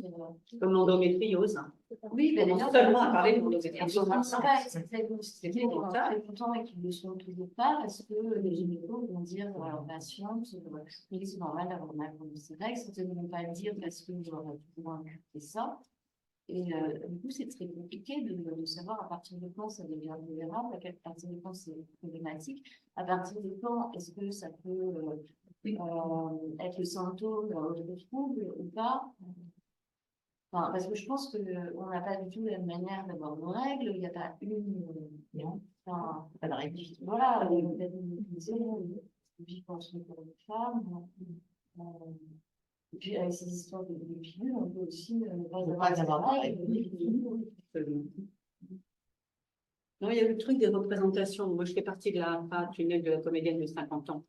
C'est la non-représentation des personnages de fiction à partir de la cinquantaine, on dirait. Les femmes ne sont plus représentées dans les fictions. Et donc, on a fait des calculs, on a vraiment compté les films qui sortent, le nombre de personnages de plus de 50 ans, de moins de 50 ans, et on a fait la comparaison avec les hommes. En France, une femme majeure sur deux a 50 ans. Et dans les fictions, c'est 7% des personnages. En France, un homme majeur sur deux a plus de 50 ans aussi, mais dans les fictions, c'est 14% des personnages. C'est-à-dire que les hommes sont deux fois plus représentés que les femmes une fois qu'ils ont passé l'âge. Et donc, on a pensé on a fait des liens avec la ménopause, effectivement, et on s'est rendu compte qu'en fait, les personnages féminins, à partir du moment où une femme ne peut plus avoir d'enfant, elle est considérée comme n'ayant plus de sexualité. Donc, les histoires de sexualité, si on ne peut plus raconter d'histoires de sexualité, on ne peut pas raconter grand-chose dans les fictions. Donc, ça justifie déjà un effacement des personnages et de la représentation.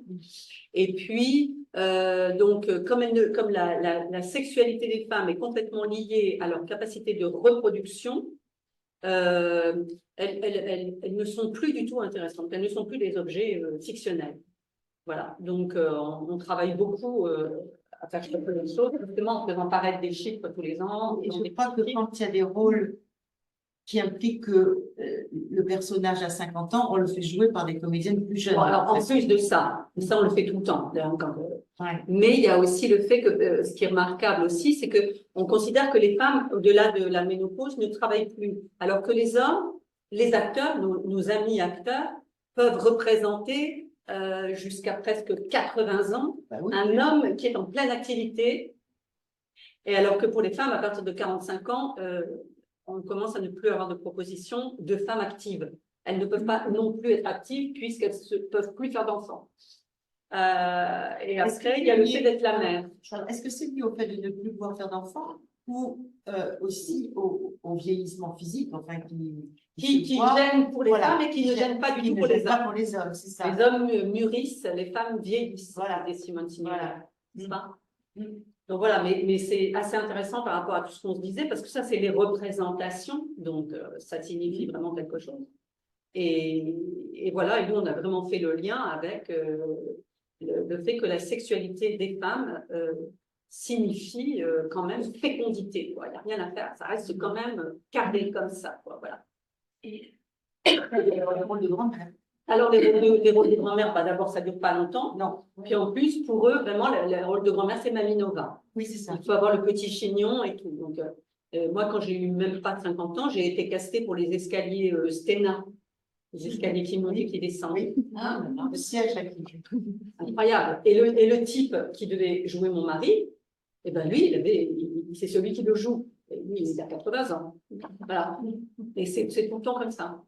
D'ailleurs, à l'inverse, il a été observé que les actrices qui doivent jouer des rôles de jeunes filles de 14 ans ont la plupart 25 voire 30 ans. Et donc, il y a une hypersexualisation aussi des représentations de jeunes filles. Nous, on va voir ça à la télé, on va dire, mais moi, j'ai pas de forme. Et donc, on va attendre que ça de répondre aux Oui, c'est la même violence. C'est la même, ouais. C'est la même violence qui sexualise les corps de femmes et qui les invisibilise après usage. Pas encore des femmes violentes. Pas que, mais... C'est pour ça qu'il on a développé plein d'outils. Quand vous regardez un film, quand vous regardez une fiction et tout ça, vous pouvez regarder si vous voyez qu'il y a des personnages de plus de 50 ans, calculer aussi, parce que forcément, comme on a l'écart d'âge aussi, il faut toujours que le monsieur, il ait une épouse de 15 à 20 ans moins que lui, quoi. Donc forcément, on est jeté, quoi, parce que à partir de 45 ans, on ne trouve plus tellement d'hommes qui veulent une femme comme nous, parce qu'on est trop vieilles pour eux, puisqu'il leur faut une femme de 20 ans. Vous voyez? Hein, c'est gratiné, c'est vraiment gratiné. Il y a des pays, enfin en Suède, j'ai remarqué, j'en ai pas partie, on se rend pas. Il est en train de regarder la série avec les deux. Voilà, et je on reprend toutes les femmes. Bah, oui. Mais la France est un pays vraiment machiste. Hein. Alors, moi j'ai vu la semaine dernière le dernier des Juifs avec Agnès Joly. Je pense à Elle assume vraiment son âge et même plus que son âge, hein, quasiment. Elle fait, je ne sais pas quel âge elle a. Non, 60. 60. Et là, vraiment, en plus, elle joue le rôle d'une vieille femme malade. Franchement, c'est rare de voir ça. Oui, mais c'est parce qu'il n'y a pas de rôle. Là, c'est Agnès Jaoui, donc et si on considère, il n'y a pas de caractère. Si on regarde les rôles masculins et les rôles féminins. Les rôles féminins, c'est mère, infirmière, nanana. Et puis les rôles d'hommes pour le même âge, il y a une pléthore de choses, quoi. Mais ça, il suffit de regarder les études de Geneviève Cellier. Elle a étudié tout ça. Et c'est incroyable. Il y a 40 métiers d'hommes et 7 métiers de femmes. Donc forcément, là aussi, ça se réduit. Non, c'est vraiment intéressant. Enfin là, l'année prochaine, il va y avoir carrément le CNC qui va mettre des études en place et tout ça pour lutter contre ça. Ah oui, parce que c'est une véritable violence faite aux femmes, bien sûr, de ne pas les représenter. Oui, et du coup, ça rejaillit sur toutes les femmes. Toutes les femmes. Parce que c'est la représentation des femmes. Oui. L'image, donc. C'est l'image, donc c'est très Donc, grave. là, on est bien ça dans signifie que c'est même pas la peine que tu fasses des études. Des femmes, qui n'est vraiment pas s'occuper des hommes. C'est ça. Elle est vue par la société, le regard de la société. Voilà. Et que, bon, une femme, ça sert surtout à trouver un homme, si possible, il est riche, et puis tu lui fais des enfants, et puis voilà, tout va bien. C'est pas la peine de faire des études, de toute façon, ça ne développera pas. Voilà. Le message est vraiment très grave. C'est pour ça qu'on a appelé ça le tunnel. Parce qu'au début, on pensait qu'on sortait du tunnel pour être grand-mère. Non, là, on sort. Mais comme il y a 1, 2, 3 grand-mères par an, bon, c'est forcément des actrices déjà très, très célèbres qui les jouent, comme Catherine Deneuve. Donc, il n'y a pas de sortie du tunnel. C'est la réfléchie.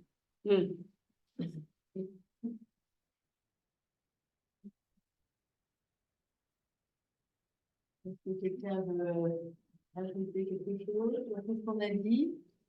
Moi, j'ai une question justement sur le domaine qui réfléchit. Quel est de votre rapport à la chirurgie et la vieillesse, justement? De quelle manière vous voyez ça? Est-ce que c'est un échec, du coup, de ne pas assumer, de ne pas? C'est une question. Moi, je ne suis pas catégorique là-dessus. Je pense que on peut avoir recours si ça empêche de vivre, s'il y a quelque chose qui empêche de vivre, voilà. On peut avoir recours. J'ai pas de jugement moral là-dessus. Après, je dis, parce que ça se voit tellement que par rapport à son âge, quand on sait qu'elle a plus de 80 ans, donc voilà, c'est plus possible, quoi. Il faut remettre en adéquation avec son âge, son histoire, son vécu, etc. Voilà. Moi, mon point de vue, c'est, je pense aussi à la chirurgie que font les jeunes actrices. À un moment, je fais des films américains et elles avaient toute une bouche comme ça, on lève un peu de canard. J'ai dit, mais c'est bizarre, j'ai jamais vu une femme que je connais qui a des lèvres comme ça. Donc, bref, j'ai regardé, je me suis rendu compte que c'était très, très, très courant. Et ça me désole parce que je me dis, elles se soumettent au regard de soi-disant les hommes. Je suis pas sûre que les hommes ils trouvent ça très, très, évidemment, général. Mais bon, obligé de faire ça. Alors, par contre, hier, je voyais une amie qui me dit, t'as pas vu, j'ai fait un lifting. Pas vu. Donc, ça devait être très bien fait. Bon, elle a plus de 70 ans, c'est très, très mince, c'est chouette. Bon, bah, si ça lui fait plaisir, tant mieux. Moi, personnellement, j'ai aucune envie de faire ça. Voilà. Julien Christeval en a fait plusieurs, hein, je peux vous Ah dire. ouais. Parce que moi, je l'ai vu avec toutes les... Ah ouais. Ici, enfin, au moment où ça cicatrisé. Ouais. Non, je trouve ça un peu dommage, quoi, d'être obligé de passer par là, quoi. Sauf s'il y a des gens qui ont, je sais pas, des poches sous les yeux horribles, ou un nez qui leur plaît pas, Ouais. bon, ça, d'accord. Mais juste pour C'est quelqu'un quelqu'un qui a trop vieilli, personnellement, je trouve ça dommage, mais si ça leur plaît,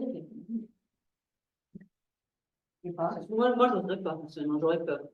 J'aurais peur de ne pas me reconnaître ou de Oui, ça d'être vraiment. La UFDA, par exemple, Voilà. J'ai pas massacrée, confiance. elle a été massacrée. Enfin, c'est pas massacrée. C'est pas pour des questions morales que je le fais pas, c'est par trouille, en fait. C'est aussi parce que j'en éprouve pas le besoin, mais j'aurais peur de ne pas me reconnaître, de ne pas me retrouver moi, parce que après, une fois que tu as fait cette opération, tu ne peux plus revenir en arrière. Tu ne peux pas dire non, bah écoutez, on a mis tout. Ça dépend, on envie pour le désoler, donc.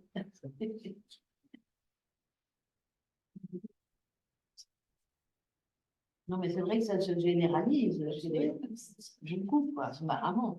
Et pas seulement le visage, si j'ai bien compris. Les fesses, généralement. Le sexe et tout ça. Ah ouais. Le titre de la folie.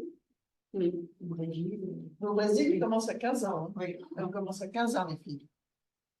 Oui, parce qu'elle démontre. Oui, et puis elles ont leur portfolio. C'est incroyable. Là, c'est quand même une dictature sur le Ça, corps c'est des une femmes, dictature. bien sûr. Et infligée par elle-même. Ouais. Enfin, Mais je crois qu'au Brésil, les hommes aussi sont extrêmement omnubilés par leur physique, Oui. leur musculature, leur Ouais. look, leurs cheveux. Donc, je crois que c'est pas que les femmes là-bas. Ça, c'est un peu dans les deux sexes. Oui.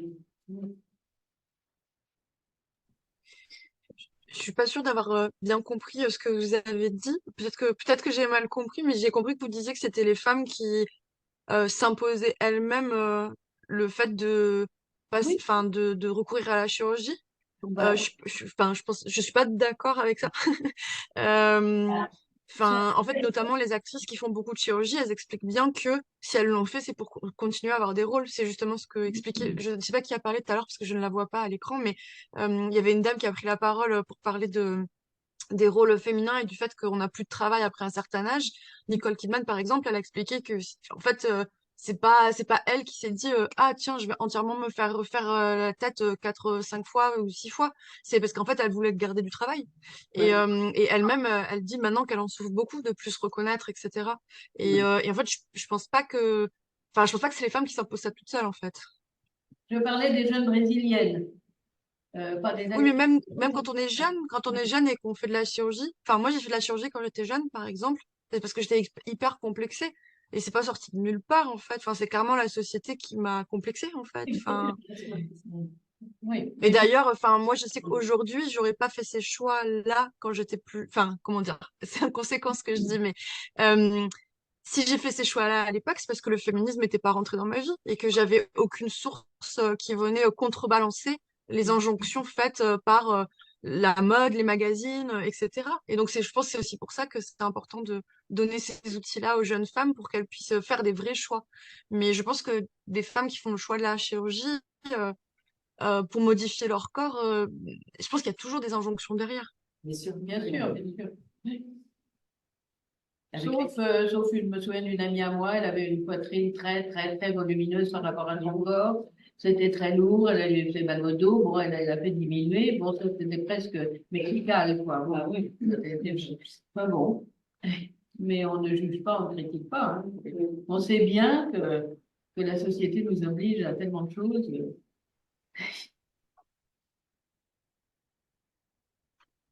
Alors, on va pas parler des cheveux blancs, parce que ça va avec. C'est un peu pareil. Il y a un mouvement, là, Oui. maintenant, pour assumer les cheveux blancs. Il y a un mouvement qui est en train de naître. Oui, alors si c'est celui qui vous invite à aller chez le coiffeur, vous faire un très joli gris dégradé, qui va vous demander d'aller tous les C'est la même 2 chose mois qu'une chez le nature. coiffeur, bien, bien, bien, mais c'est bien d'être nature, non. Non, c'est la même chose qu'une teinture. Voilà. Bah, c'est une teinture. C'est une teinture. Ouais. Grise, mais teinture. Donc, je pense que c'est pareil que la chirurgie, on fait comme on veut. Oui, oui, C'est ça. Le principal, c'est de se sentir bien. Ouais. Je crois que le principal, depuis ça fait quand même 40 ans largement, je suis féministe, je pense que le principal justement dans l'éducation des petites filles et tout ça, la confiance en soi, donner aux filles et aux femmes la confiance en soi qui permettra qu'elles ne subiront pas de violence parce qu'elles diront non tout de suite, qu'elles ne se feront pas plein d'opérations trop compliquées, enfin, juste qu'elles apprennent à s'aimer. Et ça, pour moi, il y a 2 voies. Il y a ce qu'on leur apprend, enfin, le message qu'on lance clairement, et puis il y a l'exemple qu'on donne. Oui. Quand on est mère, grand-mère, etc. Donc, voilà. Et c'est un double message qui fait qu'après, elles doivent avoir confiance. On apprend à avoir confiance. Non. On parlait du temps au début, mais on gagne du temps. C'est ça, Oui. on gagne du temps. Voilà. Alors voilà Céline. Bonsoir.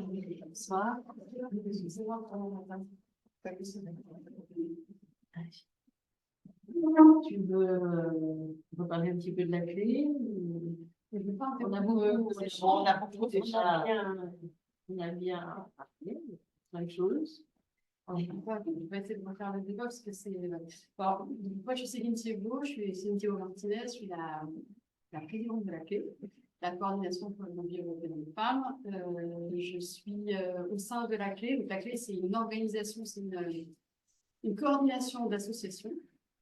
Moi, j'y suis en tant que représentante de l'Assemblée des femmes, une association féministe présidée par Laurence Roussy. Et ben, écoutez, la clé est très heureuse d'accueillir ce débat qui avait été proposé par Mira il y a quelques temps déjà. En fait, un petit peu. Donc, je sais pas, en fait, ça c'est un peu bizarre d'aller maintenant, hein, je suis un peu désolée. Je ne sais pas quoi vous dire, si ce n'est que le sujet en lui-même, je trouve, est assez inspirant, dans le sens où la question de notre, je ne sais pas si vous avez parlé de notre apparence, enfin, en tout cas de notre corps. On est en plein dedans.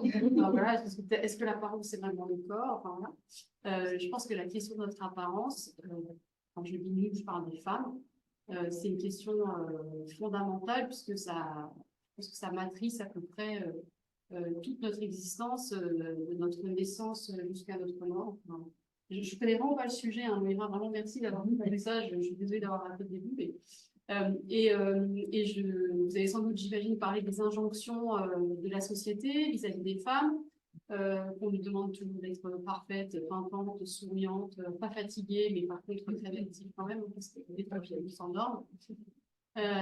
Moi-même, je suis très bien coiffée ce soir. Donc c'est un beau sujet. Et alors après, moi, ce qui m'intéressait, ce que j'aurais aimé peut-être discuter avec les personnes présentes ce soir, c'est est-ce qu'il y a un effet de génération parce que j'ai une fille de 17 ans, donc elle est adolescente, elle est au lycée, elle est confrontée au regard des autres. Moi, j'ai le souvenir qu'à son âge, je ne sais pas si j'étais sensible au regard des autres ou si le regard des autres était tellement fort et présent qu'on ne pouvait pas y être insensible. En tout cas, j'avais l'impression que personne, dans mon entourage, dans mes copines, etc., j'ai l'impression qu'aucune des filles ne se souciait pas de son apparence. J'avais vraiment l'impression que tout le monde se souciait de son apparence, et particulièrement les filles. Et ma fille aujourd'hui, là maintenant, dans son lycée de banlieue, j'ai l'impression que c'est pas tout à fait le cas, qu'elle a un rapport au corps qui est beaucoup plus distancié. Elle ne se soucie pas de son poids, elle ne se soucie pas de sa tenue. Par contre, elle est très soucieuse du fait que les vêtements qu'elle porte ne sont peut-être pas à la mode, mais ils sont tout à fait portables. Voilà, donc c'est ce que je vis moi dans mon quotidien. C'est une expérience, et je ne sais pas, parce que là, je vais dire plein de filles. Je ne sais pas si c'est un effet de génération ou si c'est simplement le microcosme dans lequel vit ma fille, mais ça m'interpelle. Et ensuite, je voulais vous partager un autre point qui est là pour le coup complètement à l'opposé de ce que je viens de dire sur l'échelle du temps de vie. Quand je travaillais justement avec Laurence Rossignol au ministère en charge des personnes âgées, on travaillait sur le vieillissement. Donc on a fait une loi, tout ça, c'était super. On a fait plein de choses pour accompagner les personnes âgées, les chutes, enfin le panel des sujets est immense. Et un jour, on a vu arriver une dame qui écrivait des livres, quelqu'un de très très sérieux, et qui est venue avec un livre qui portait sur la sexualité des personnes âgées, notamment des femmes. Je crois que c'était plus de 65 ans, elle avait dû fixer une borne. Et même si je pense que c'était il n'y a pas si longtemps que ça, que je ne pense pas être quelqu'un de très coincé, de pas très ouverte, je me souviens avoir été extrêmement surprise de sa démarche, et elle avait dû nous envoyer un courrier ou un mail. Et quand j'avais reçu ce courrier, je me disais, mais c'est pas une blague quand même, c'est bizarre ce truc. Et pas du tout. Donc là maintenant, Marie de Hazel, elle s'appelle. Ah bah oui, j'ai bien que j'avais oublié son nom. Elle était venue présenter son livre, je l'avais lu d'ailleurs, avec grand intérêt. Et j'avoue que ça avait ouvert chez moi un certain nombre de nouvelles perceptions que j'imaginais même pas en réalité, parce que c'est du non-dit. Ça n'existe pas dans la société. On parle pas forcément. Plus les femmes vieillissent, je pense, moins on en parle. Et puis, on a imaginé qu'elles puissent avoir des activités qui seraient en rapport avec la séduction. Je pense que là, c'est encore pire en termes d'absence de conscience collective. Enfin, je ne sais pas si je suis claire, mais voilà. Et je voulais vous dire un autre truc là. Je suis dans le délire, c'est sympa. Oui, j'apprécie ce format aussi. Voilà, je ne sais pas si ça a été pertinent ce soir, mais c'est pas du tout le format habituel. C'est très bien. C'est bien de tenter d'essayer des choses comme ça. Nous, ça fait quelques temps qu'on fait ces groupes de parole, et ça marche. Dans les des années 70, Oui, où Daniel je voudrais était. vous raconter un truc triste. Justement, les gens dans un EHPAD. Ma mère était dans un EHPAD, tranquille, un bon EHPAD. On est bien d'accord. Et elle était à l'étage fermé parce que les gens qui étaient là, ils avaient perdu de la mémoire, etc. Et puis il y avait une dame absolument charmante qui a rencontré un monsieur qu'elle a trouvé charmant. Ils se sont trouvés charmants. Et ils passaient du matin, enfin, d'après ce que j'ai compris, du matin à 8 heures du matin quand ils rejoignaient leur chambre. Je pense que chacun rejoignait sa chambre, j'en sais rien. Ils avaient plus de 80 ans, tous les deux. Mais ils passaient toute la journée ensemble, les yeux dans les yeux, à bavarder, etc. Et puis un jour, j'arrive, je vois que elle était belle, enfin, vous voyez que ça lui réussissait, etc. Je ne sais pas comment vous dire, elle était bon. Et un jour, je la vois, elle était triste, grise, etc. Et j'ai dit, qu'est-ce qui s'est passé? Ben, la famille du monsieur, ils ont enlevé le monsieur et ils ont décidé qu'il n'était pas bien dans cette EHPAD et qu'il fallait qu'il soit près de sa famille dans la région parisienne. Ah, et l'EHPAD n'a rien pu faire. Voilà, c'est souvent parce que les enfants, ils ont peur de se faire spolier leur L'héritage, exactement. Non, mais là, il n'y avait pas de problème. Elle avait des enfants qui n'avaient pas de possibilité. Je veux dire, ils n'allaient pas se marier. Ils avaient chacun des familles. C'était pas ça. Je suis sûre que ils étaient choqués que ces deux, ils aient Une histoire d'amour, des une histoire d'amour. relents de tendresse, on a des trucs de tendresse. J'ai été au mariage récemment, l'année dernière, d'une vieille amie qui a 83 ans et qui, depuis ses 75 ans, a rencontré un amoureux. Elle était veuve depuis 20 ans. Ils sont heureux comme je ne sais pas quoi, et ils se sont mariés, donc tous les deux, 82, 83 ans. La tronche des trois fils, on aurait dit que c'était son enterrement.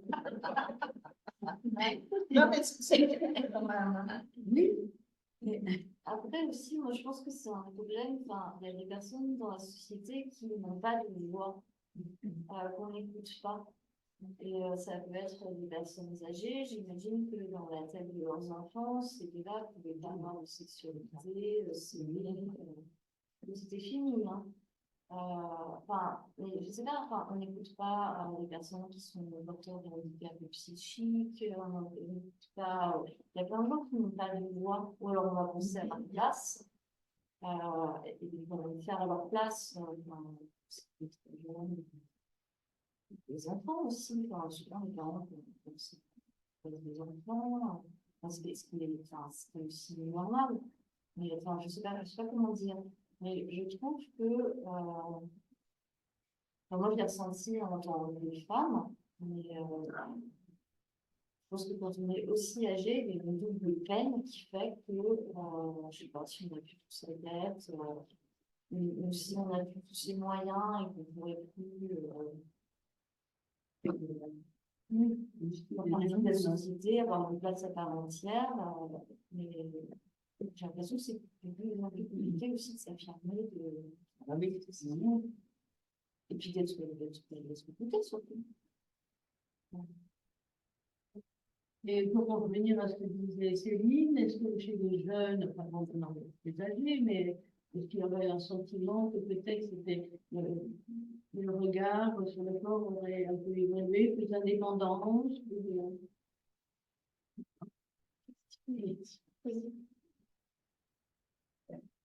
Je trouve que c'est difficile à dire. C'est pas non plus évident pour notre génération de dire à des générations antérieures, enfin, de continuer à nous plaindre auprès de générations antérieures parce qu'on sait qu'il y a tellement de choses qui ont été faites, qu'il y a tellement de choses qui ont évolué.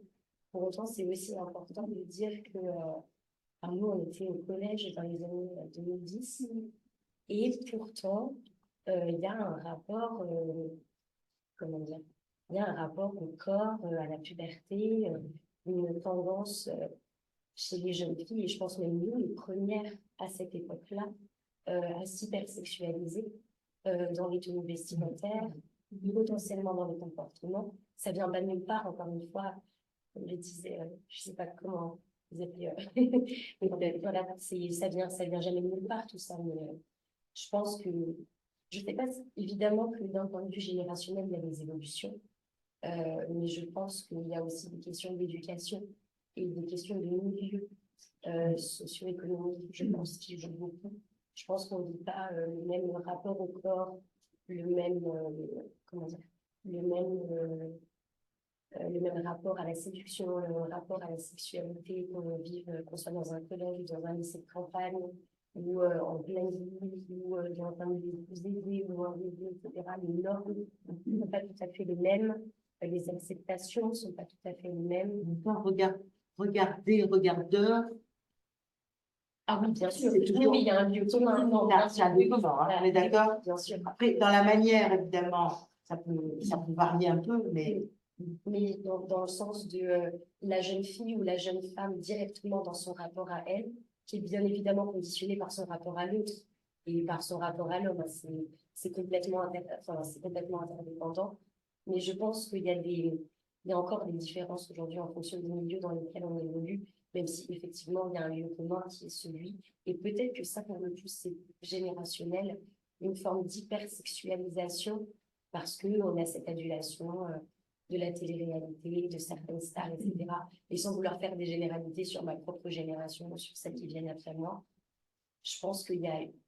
Enfin, je ne sais pas ce que tu en penses, mais enfin, on a le même âge avec... On a le même âge. Ouais. Mais je pense qu'il y a quelque chose de très... Et le souci aussi, si je peux juste revenir là-dessus, c'est qu'il y a une forme de grosse hypersexualisation qui se fait passer pour une forme d'émancipation. Et j'ai l'impression qu'il y a un mouvement très dangereux auprès des jeunes filles et des très jeunes femmes à cet égard-là. Je trouve que c'est un vrai sujet. C'est mon avis. Ma fille, j'ai une fille unique de 30 ans, elle vit les choses différemment. Elle est plutôt dans le contre-pied, elle prend le contre-pied. Et elle se questionne beaucoup sur le genre, elle se considère gender, enfin, je genre, oui. Elle a beaucoup d'amis elle, qui ont décidé de changer, une a changé de sexe, elles ont choisi une sexualité différente parce qu'elle se considère homosexuelle. Excusez-moi de parler à sa place, et voilà. Et donc, elle est plutôt dans le contre-pied. Elle s'interroge et elle est dans le contre-pied. C'est mon témoignage. Voilà. Moi, je suis complètement d'accord avec Julie, mais si je peux apporter une intervention positive, je pense qu'il y a il y a deux choses. Il y a le body positive sur les réseaux sociaux, où en fait, il y a quand même beaucoup de personnalités qui représentent aussi les femmes qu'on va parler dans les films, qui vont montrer un peu plus leur forme, etc. Et ça va permettre aussi d'être moins réticent, surtout quand on a, enfin, très réticence, d'être moins réticent face à un modèle filiforme, etc. Et ensuite, je pense que c'est aussi une question de mode.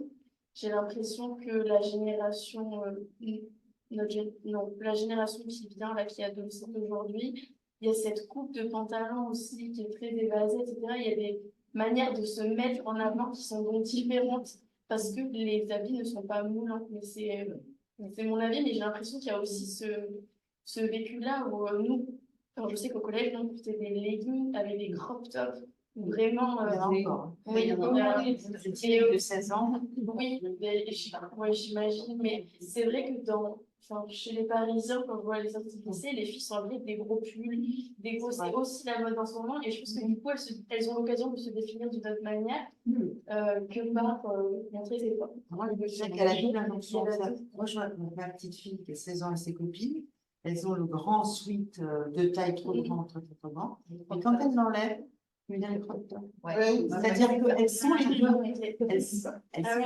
C'est très troublant finalement, cette dualité d'image qu'elles se donnent et qu'elles donnent. Oui, non, c'est...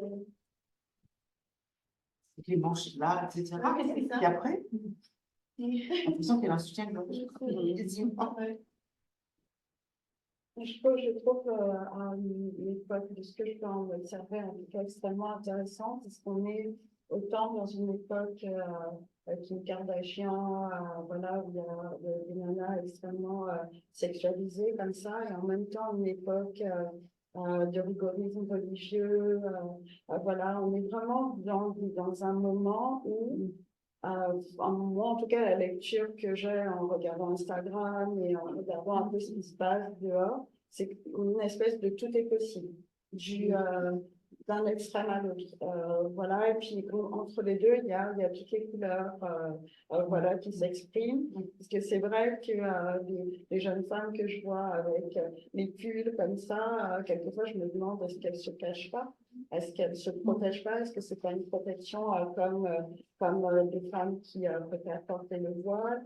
En même temps, je vois beaucoup d'affirmation dans ce tout moulant, dans des rappeuses qui sont extrêmement, justement, qui proposent cette hypersexualisation comme une émancipation. Donc, j'ai l'impression qu'on vit en France, mais et puis avec cette ouverture qu'on a sur le monde, on a une espèce de tout est possible en fait, tout est là et qu'il y a un peu tout en fonction de, comme vous le disiez tout à l'heure, d'où on vit, d'où on grandit, de son milieu.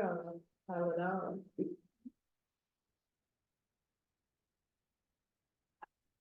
On est d'accord quand même, le corps de la femme est au centre du questionnement qu'on a, nous, depuis longtemps.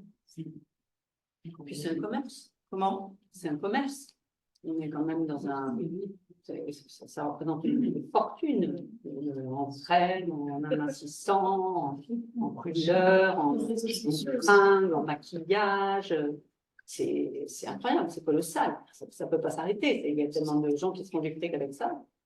C'est comme la pornographie. C'est d'ailleurs un problème pendant le confinement, puisque les femmes avaient arrêté de se maquiller, comme elles ne sentaient pas de chez elles. Il y avait quelques, parfois, c'est L'Oréal qui avait quand même vu sur les chiffres. Oui, il se faisait un peu notamment le rouge à lèvres, avec le masque. Voilà. Oui, là, ils ont dû se faire un sacré souci. Sauf que je sais pas s'il y a des études qui ont été faites, le rouge à lèvres marche très bien dans les pays en guerre. Parce que c'est le seul truc qui fait qu'on apparaît un peu différemment sans dépenser beaucoup de sous. C'est, voilà. Une sorte de lutte pour la vie. Hein? Une sorte de lutte pour la vie, quoi. Ouais, exactement. C'est, il y a des études sérieuses qui ont été faites sur le rouge à lèvres en temps de guerre.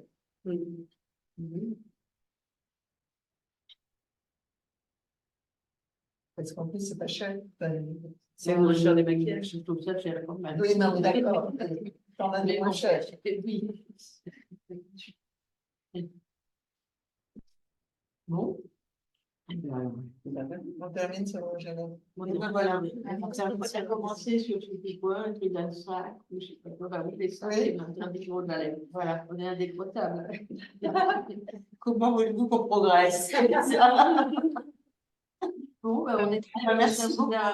Merci d'être resté, enrichi, et on espère vous revoir à l'association. Absolument. Donc, j'aurais bien apporté oui, voilà. Enfin, ou même des flyers. Oui, absolument.